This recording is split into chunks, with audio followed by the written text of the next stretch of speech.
Kaya nga, yung inireport ng Net25, mga kababayan, para maintindihan po ninyo, kung ano lang yung ibinigay ng Beverly Hills Police Department, yun lang. Ang gusto kasi nilang palabasin nitong mga ito, mga kababayan, na banggitin ng Net25 yung tungkol sa cause of death ni Tantoco at yung mga tao na involved. Yun ang gusto nilang marinig. Eh, ang problema sa inyo, kayo, ikaw, lalo ka na, ikaw Maharlika, eh, bakit mo pinakikialaman yung Net25? Eh, yung report na kinuha ng Net25, yung ibinigay sa kanila ng Net25 mula sa Police Department ng Beverly Hills, yun lang ang inire-report. Bakit mo pinagdidiskitahan ng Net25? At sinasabi mong ginagago at ginugulo lang kayo. Panggagago ba yung pag-report ng totoo at kung ano lang yung nakalagay doon sa ibinigay nilang report? Eh kung meron kayong mas maayos, mas magaling at mas detalyadong report, eh di yun ang ilabas nyo. Eh, ito nga ang ibinigay ng Beverly Hills Police Department sa Net25. Bakit nyo kukwestiyonin?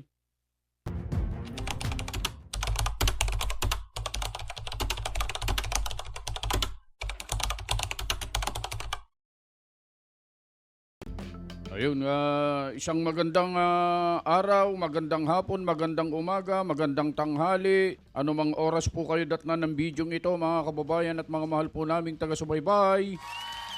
Nandito naman ang inyong lingkod, Just Vlog. Alisin ko na nga ito. Ayan, at mas gwapo kasi ako pagka wala yung ganun eh. Ayun, at meron tayong pag-uusapan ngayon, mga kababayan at mga mahal po naming taga-subaybay, tungkol nga po dito sa viral ito eh.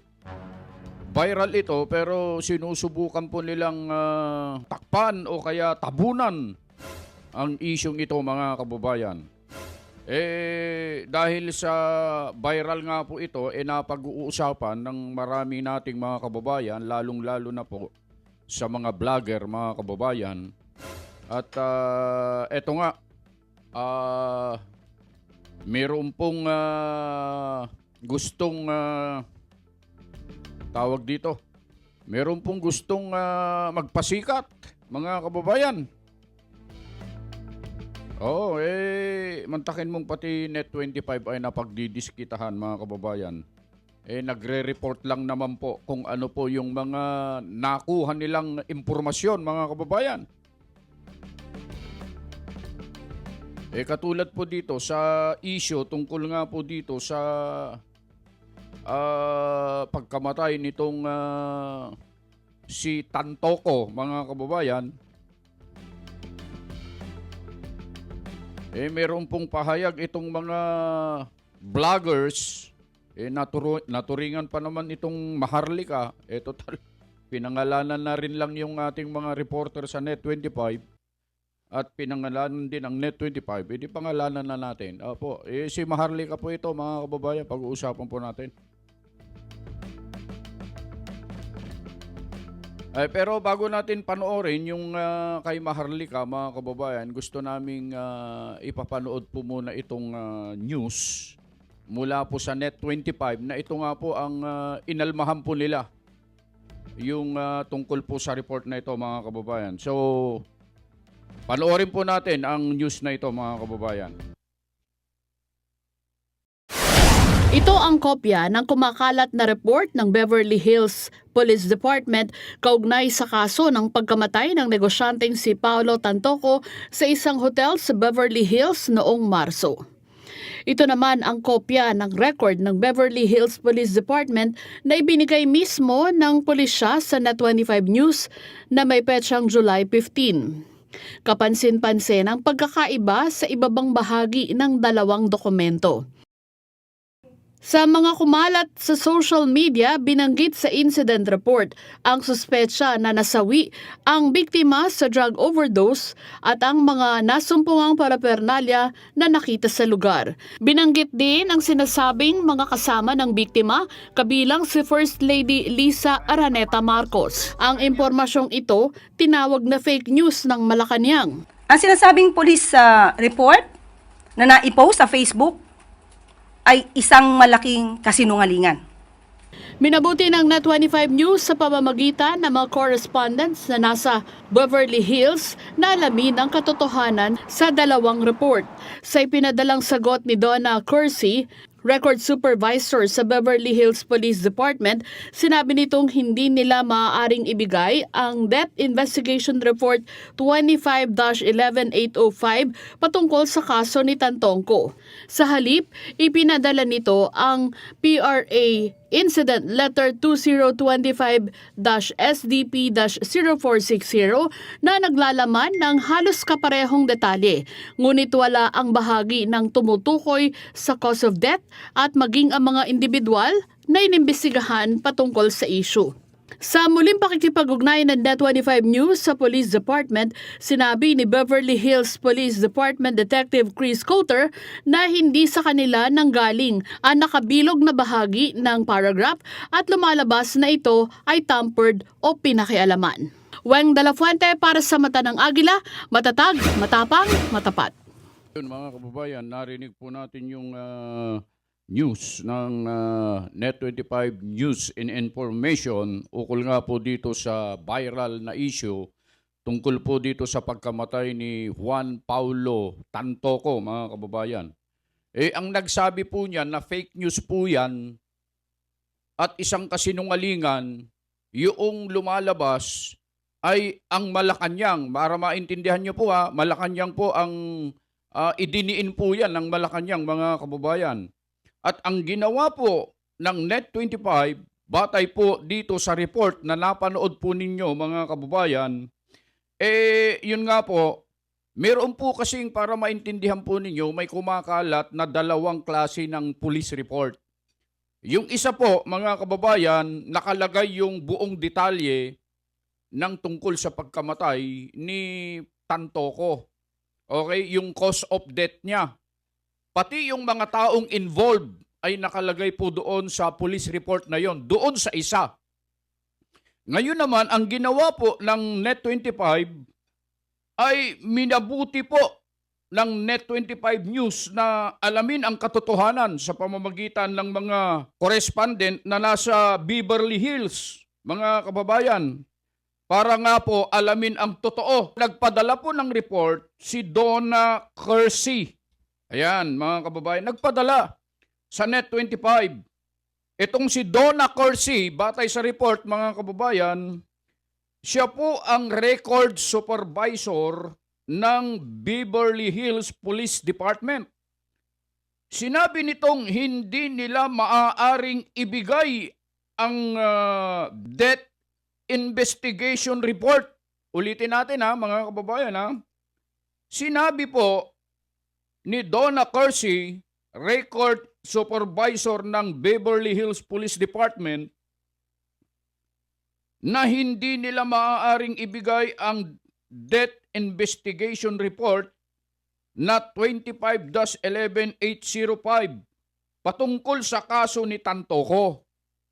Sa halip, ipinadala nito ang TRE Incident Letter 2025-FBT-8460, ngunit wala ang bahagi na tumutukoy sa cause of death at maging ang mga individual na iniimbestigahan tungkol sa isyo, mga kababayan. Sana maintindihan po natin yan, mga kababayan. Ano po? Ngayon, dahil dito, nakipag-ugnayan muli ang Net25 News sa Police Department at sinabi ng Beverly Hills Police Department na si Chris Coulter na hindi sa kanila nanggaling ang nakabilog na bahagi ng paragraph at lumalabas na ito ay tampered o pinakialaman, mga kababayan. So, mga kababayan, itong news na ito, mga kababayan, kung napansin po ninyo, ang ginawa po ng Net25 ay ibinahagi lamang, ibinalita lamang, ipinarating lang sa mga kababayan po natin yung report na ibinigay nga po ng Beverly Hills Police Department, mga kababayan. Yung nanggaling mismo sa Beverly Hills Police Department, yun ang ibinalita o ibinahagi inere ng Net25. Ngayon, ngayon ang problema, mga kababayan. Meron pong umakngak tungkol sa bagay na ito, mga kababayan. Mas mabuti siguro, panuorin natin ito para bago tayo magbigay ng komento. Sino ba to? Ito, panuorin natin. Balita patungkol nga dito sa yung police report daw, kumbaga, di ba sinabi ni Clarissa, ni Auntie Claire ninyo, si Auntie Claire, di ba, na ano daw, na fake news yung police report. Ngayon, mga kababayan, may lumabas din ng mga media, even Net25, may nilabas sila na na kanilang police report na nakuha daw nila. At yung may kulay dilaw na something. Hindi kulay dilaw yun. Dilaw na police report. Walang Na kulay fake, dilaw na doon, fake Maharlika. daw. Okay. Ganito kasi yan.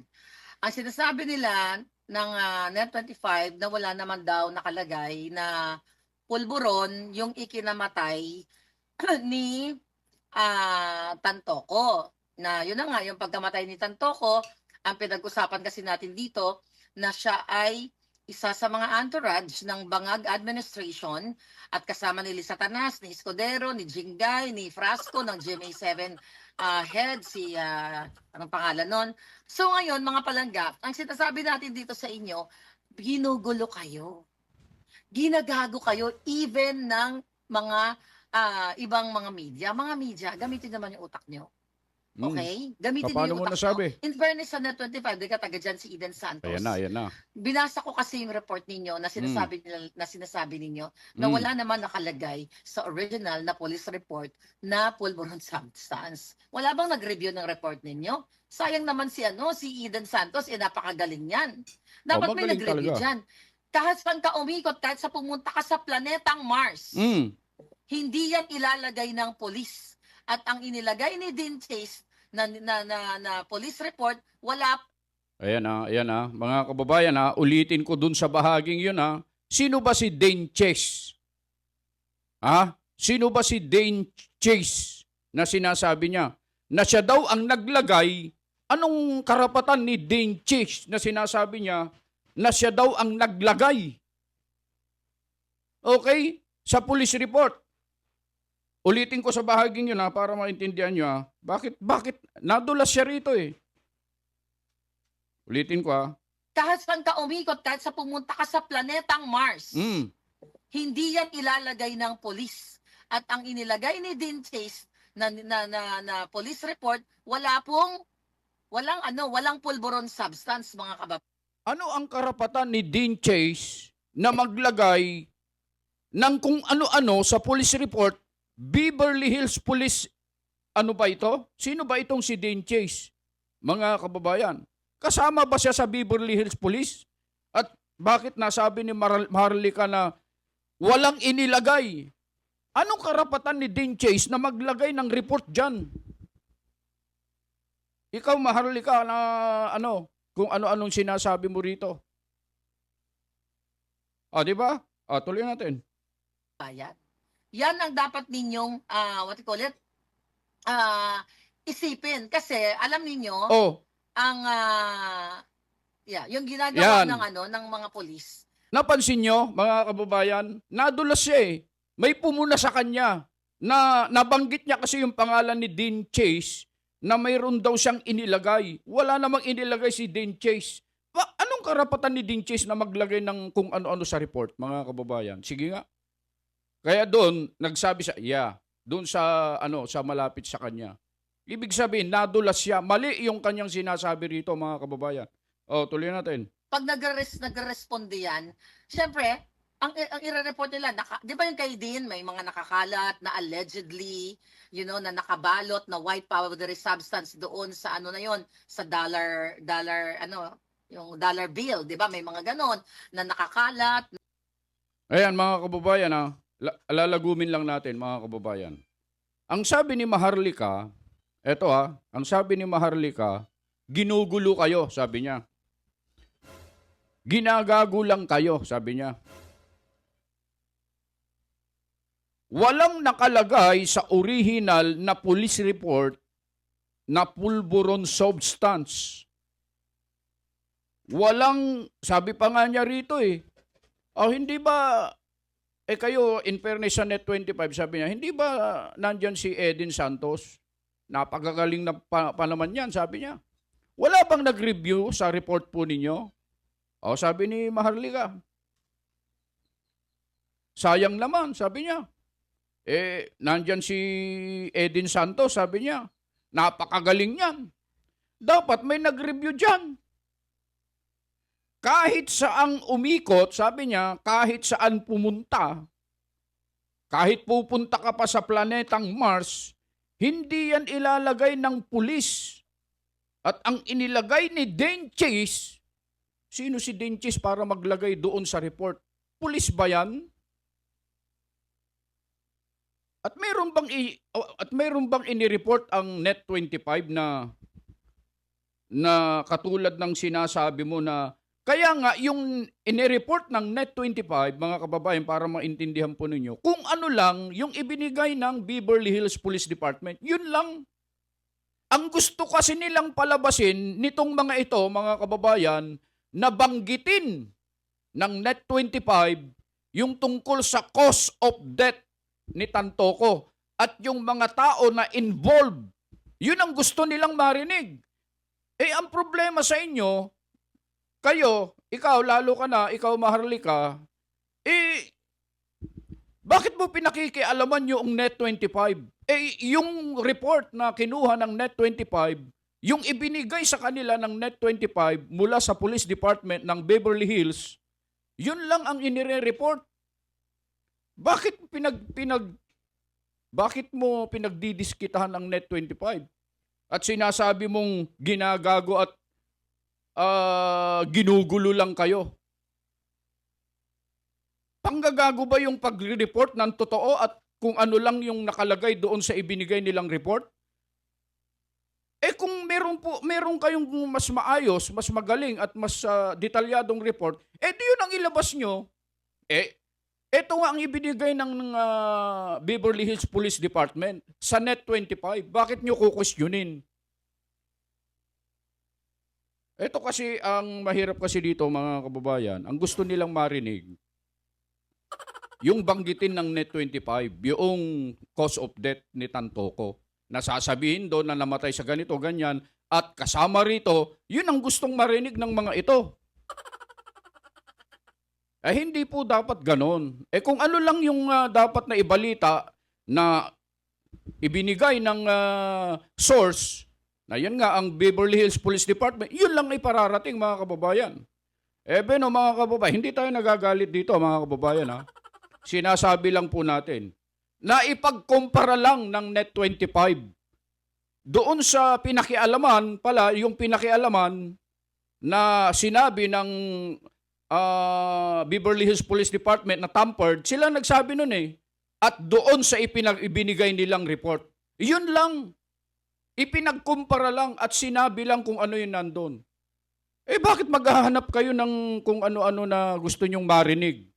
Hindi ganyan ang pagre-report ng tama. Kung ano yung gusto nyong marinig, yun ang gusto ninyong i-report ng Net25. Hindi pwede po yun. So mga kababayan, hanggang dito na lamang ang ating maibabahagi po sa inyo. Muli po ang inyong lingkod, Just Vlog ay bumabati po sa inyo ng isang magandang araw, magandang umaga, magandang tanghali. Ano mang oras po ninyo maririnig at mapapanood ang bidyong ito, lagi po kayong mag-iingat sa inyong mga paggawa.